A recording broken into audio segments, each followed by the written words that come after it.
Nous vivons sur une minuscule planète bleue flottant dans l'espace, et l'univers est un endroit hostile. Nous ne sommes pas aussi en sécurité que vous le pensez. L'univers n'est pas toujours clément envers la vie. Il existe d'innombrables façons dont la Terre pourrait être détruite demain, et certaines sont plus probables que d'autres.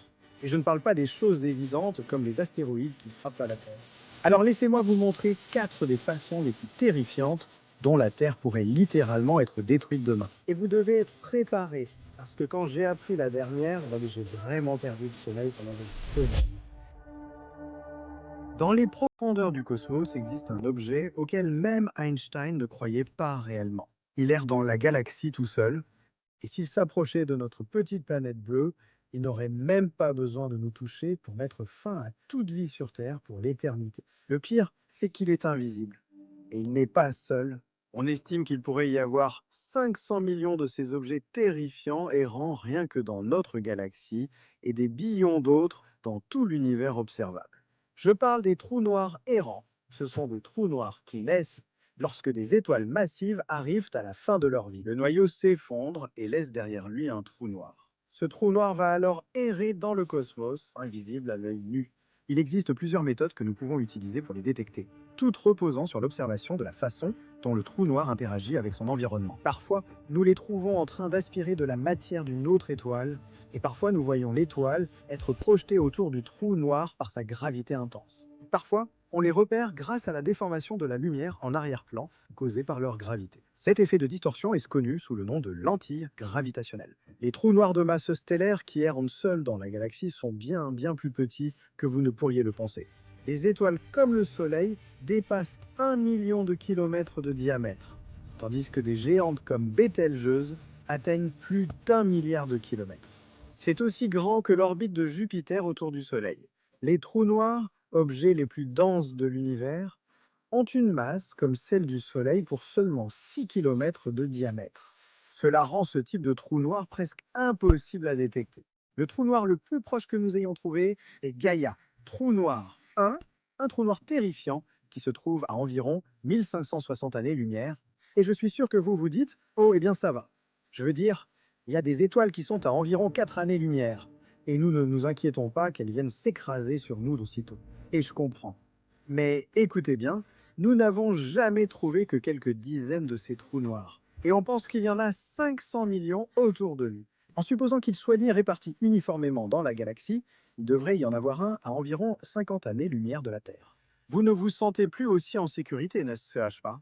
Si un trou noir errant venait à entrer dans notre système solaire, les choses deviendraient rapidement effrayantes. Nous ne pourrions réellement détecter les trous noirs qu'en observant la distorsion de l'espace-temps autour de l'horizon des événements du trou noir alors qu'il se dirige vers nous. Il y a 3 façons dont le trou noir pourrait détruire la vie sur Terre dans ce scénario. L'hypothèse la plus évidente serait que le trou noir engloutisse la Terre. Si le trou noir entrait en contact direct avec la Terre, il nous déchirerait rapidement et consumerait la planète. C'est le scénario le plus improbable. Les chances que cela arrive dans notre galaxie sont d'environ 1 sur 1 milliard. Une autre façon de détruire la Terre serait que le trou noir la perturbe par effet de marée. Cela se produit quand le trou noir s'approche assez pour que sa force gravitationnelle soit bien plus forte sur le côté proche de la Terre que sur l'opposé. Cela conduirait à la désintégration de la planète et transformerait la Terre en un long filet de débris étiré ressemblant à un spaghetti, ce qui a valu à ce processus le nom scientifique de spaghettification. Les chances de que cela se produise seraient d'environ 1 sur 10 millions. Ces probabilités restent faibles, mais pas tant que ça. C'est plus probable que de gagner le jackpot à la loterie Powerball. Enfin, la vie sur Terre pourrait être anéantie, même si le trou noir ne s'approche pas. S'il passait simplement quelque part à proximité du système solaire, il pourrait perturber les orbites de toutes les planètes, provoquant l'éjection de la Terre hors du système solaire ou même sa chute dans le Soleil. Cette option est de loin la plus probable. La probabilité qu'un trou noir traverse l'orbite de Jupiter durant l'histoire du système solaire est d'1 sur 10 000. Si un jour nous découvrons qu'un trou noir est en route pour entrer en collision avec la Terre, j'espère personnellement qu'ils nous le cacheront parce que, franchement, il n'y aurait rien que nous puissions faire. Acceptons simplement notre destin. À 150 millions de kilomètres de la Terre se trouve notre plus grand ami et peut-être notre plus grand ennemi. Le Soleil donne la vie à la Terre, mais il peut tout aussi facilement la lui reprendre. Environ tous les 11 ans, le Soleil traverse un cycle où il devient de plus en plus actif avant de se calmer pendant quelques années. Et ce qui est terrifiant, c'est que nous venons littéralement d'entrer dans le prochain maximum solaire il y a seulement quelques semaines. J'ai déjà mentionné sur cette chaîne que dans quelques milliards d'années, le Soleil épuisera son carburant, deviendra une supergéante rouge et engloutira la Terre. Mais ce n'est pas du danger dont je parle des tempêtes solaires. Les éruptions solaires et les éjections de masse coronale sont des événements qui consistent essentiellement en des particules chargées se déplaçant très rapidement, éjectées du Soleil et projetées dans l'espace. Il y a en permanence un flux de ces particules qui sont projetées hors du Soleil, et cela forme ce que nous appelons le vent solaire. Cependant, ces événements ciblés peuvent être très dangereux s'ils visent la Terre. Peut-être que le meilleur exemple de cela remonte à 1859. L'astronome Richard Carrington observait une énorme tache solaire lorsqu'il a soudain vu un intense éclair de lumière blanche. Cette éruption de lumière blanche aveuglante a duré au total 5 minutes et seulement 18 heures plus tard, le chaos s'est déchaîné ici sur Terre. Des aurores ont été observées partout dans le monde et des mineurs ont été réveillés pendant la nuit parce qu'ils pensaient qu'il faisait jour. C'était simplement très lumineux dehors à cause de l'aurore. Les systèmes de télégraphe ont même pris feu alors qu'ils étaient complètement déconnectés. Cet événement restera à jamais connu sous le nom d'événement de Carrington, la plus puissante tempête géomagnétique jamais enregistrée. Si un événement similaire se produisait aujourd'hui, il causerait probablement la mort de millions de personnes et des dégâts s'élevant à des milliers de milliards de dollars. La raison pour laquelle ces tempêtes sont si dangereuses tient à la façon dont elles se forment réellement à l'intérieur du Soleil. Lorsque nous observons le Soleil avec nos technologies modernes, nous pouvons voir ces boucles, filaments et courants de plasma chaud ionisés. Le plasma, ce sont simplement des atomes qui ont été chauffés à un point tel qu'ils ont perdu tous leurs électrons, ne laissant que les noyaux atomiques derrière eux. Et toutes ces caractéristiques explosives sont causées par le champ magnétique du Soleil. Les particules chaudes et chargées sont piégées dans le champ magnétique du Soleil, ce qui les fait voyager le long de ces arches immenses. Nous voyons littéralement le champ magnétique de nos propres yeux, juste là. Ces lignes de champ magnétique entrent et sortent de la surface du Soleil de façon totalement aléatoire.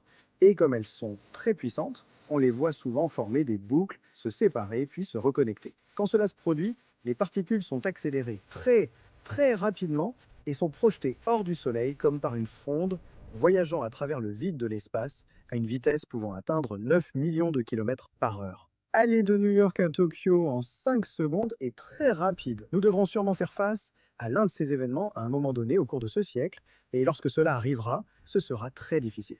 La tempête serait détectée puis atteindrait la Terre en 24 heures, ce qui signifie que nous n'aurions qu'une seule journée pour couper l'ensemble du réseau électrique mondial en préparation.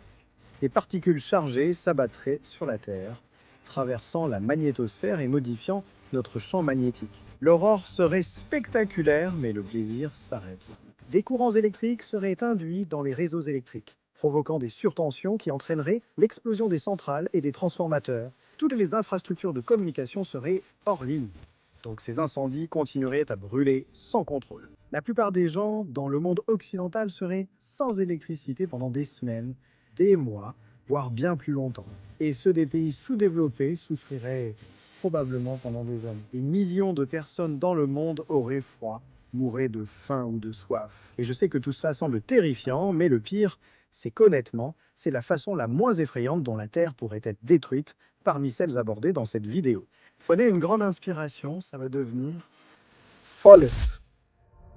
La prochaine manière terrifiante dont la Terre pourrait être détruite a été découverte totalement par hasard. En 1963, pendant la guerre froide, le Royaume-Uni, les États-Unis et l'Union soviétique ont convenu de ne pas faire exploser de bombes nucléaires dans l'atmosphère ou l'espace. Ce n'était qu'un accord pour s'abstenir. Comment pouvaient-ils vraiment se faire confiance? Et donc, les États-Unis, fidèles à leurs habitudes, décident de lancer une série de satellites appelés Vela, pour surveiller et vérifier si les soviétiques étaient honnêtes. Ces satellites servaient surtout à détecter les rayons X et gamma. Ces marqueurs seraient libérés lors d'une explosion nucléaire dans l'atmosphère, mais aucun signe d'essai nucléaire n'a été détecté. Mais un jour, les deux satellites ont détecté un grand pic de rayonnement gamma. Étrangement, cela ne semblait pas venir de la Terre, et les scientifiques n'avaient aucune idée de ce qui avait causé ce pic. Alors ils ont attendu. Et cela s'est reproduit. et encore, jusqu'à ce qu'en 1973, ils aient découvert 16 de ces sursauts gamma. Il faudrait encore 20 ans pour que nous résolvions enfin le mystère de ces sursauts gamma. Nous savons désormais que ces flashs gamma résultaient de la fusion de deux étoiles à neutrons ou de supernovas à effondrement de cœur, comme la formation d'un trou noir dont nous venons de parler. Lorsqu'une étoile massive épuise son carburant nucléaire, le cœur s'effondre. Au cours de ce processus, une bouffée de rayons gamma est créée. À mesure que l'étoile s'effondre, un trou noir se forme et des champs magnétiques très puissants empêchent une partie de la matière de l'étoile de tomber directement dans le trou noir. Ce champ magnétique guide la matière vers les pôles de l'étoile, où elle est ensuite projetée dans l'espace à une vitesse proche de celle de la lumière.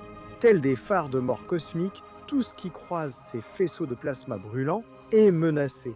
Le faisceau est composé de ce plasma stellaire, de rayons gamma, d'électrons et de positrons, et il est vraiment mortel. En moins d'une seconde, ces sursauts gamma produisent autant d'énergie que le Soleil en émettra au cours de 10 milliards d'années. Nous pouvons les détecter à des milliards d'années-lumière grâce à leur puissance. Ces sursauts gamma extrêmement lointains, provenant d'autres galaxies, sont encore assez puissants pour perturber nos communications radio ici sur Terre. Tout sursaut gamma dans un rayon de 200 années-lumière qui frappe directement la Terre vaporisera notre planète. L'atmosphère serait ionisée et des radiations nocives s'abattraient sur toutes les créatures de la Terre. Ce serait une mort lente et douloureuse. Et pire encore, cela s'est déjà produit auparavant. Il y a 440 millions d'années, la Terre a subi sa deuxième plus grande extinction massive. Juste après, l'astéroïde qui a tué les dinosaures. 85% des espèces terrestres ont disparu. On pense qu'un événement d'hypernova s'est produit à environ 6000 années-lumière de la Terre. Si le sursaut gamma avait duré seulement 10 secondes, l'atmosphère terrestre aurait été privée de la moitié de son ozone presque immédiatement. Cela a exposé tous les animaux sur Terre à des niveaux élevés de rayonnement ultraviolet, et les chercheurs à l'origine de cette théorie ont estimé qu'un événement de ce type devrait se produire au moins une fois tous les milliards d'années environ.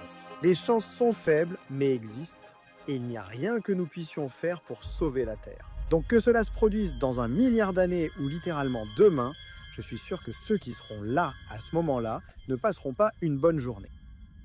Cette dernière méthode par laquelle la Terre pourrait être détruite demain est la plus terrifiante, car elle ne détruirait pas seulement la Terre, elle anéantirait instantanément tout l'univers. Je suis sérieux.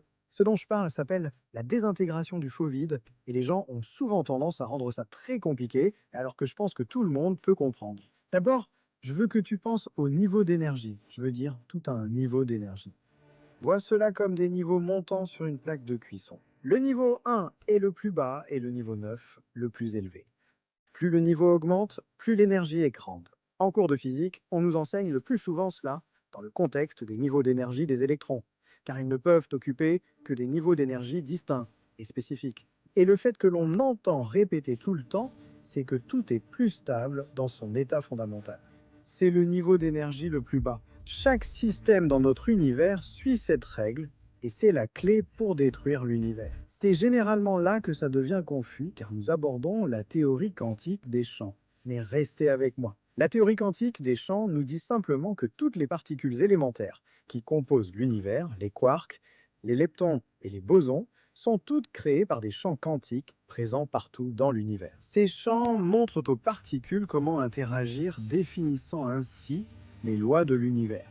Et ces champs quantiques, tout comme l'électron, veulent aussi être dans leur état fondamental le plus bas et le plus stable. Appelons cela un état de vide. Les physiciens sont convaincus que tous les champs associés à toutes les particules de l'univers sont dans leurs états de vide, tous sauf un. Le champ de Higgs lié au boson de Higgs confère leur masse à toutes les particules de l'univers. Et puisque la masse d'un objet est liée à la quantité de gravité qu'il possède, le champ de Higgs est vraiment important. Si le champ de Higgs n'est pas dans son état fondamental actuel, cela devient inquiétant. Imaginez une balle qui roule au bas d'une colline et s'arrête dans une petite vallée agréable. Elle paraît stable. Ceci est la balle du champ de Higgs. De l'extérieur, elle paraît avoir atteint son état fondamental, mais ce n'est pas le cas. Elle peut encore descendre vers un état plus stable, et si cela arrivait, Si une partie du champ de X quelque part dans l'univers atteignait son véritable état fondamental par effet tunnel quantique, cela déclencherait une réaction en chaîne. Le véritable état fondamental du champ de X se propagerait dans tout l'univers comme un incendie, convertissant le reste du champ à mesure qu'il s'étend. Cela se répandrait dans l'univers à la vitesse de la lumière. Tout ce que cet état fondamental en expansion touche sera tout simplement anéanti de l'existence. Cela continuera jusqu'à ce que tout l'univers observable soit disparu. La Terre disparaîtrait instantanément et toutes les lois qui régissent l'univers changeraient probablement. Peut-être que la vie pourrait se former à nouveau, mais en réalité nous n'aurions vraiment aucune idée de ce à quoi l'univers ressemblerait. Finalement, nous ignorons si la désintégration du vide est réelle. Nos modèles actuels de physique suggèrent que cela pourrait être le cas, mais ce n'est pas comme si nous l'avions observé ou quoi que ce soit de ce genre. Et même si cela s'avère vrai, il n'y a rien que nous puissions vraiment faire pour l'empêcher. Alors essayez de ne pas perdre le sommeil à cause de ça. Je sais que moi, oui.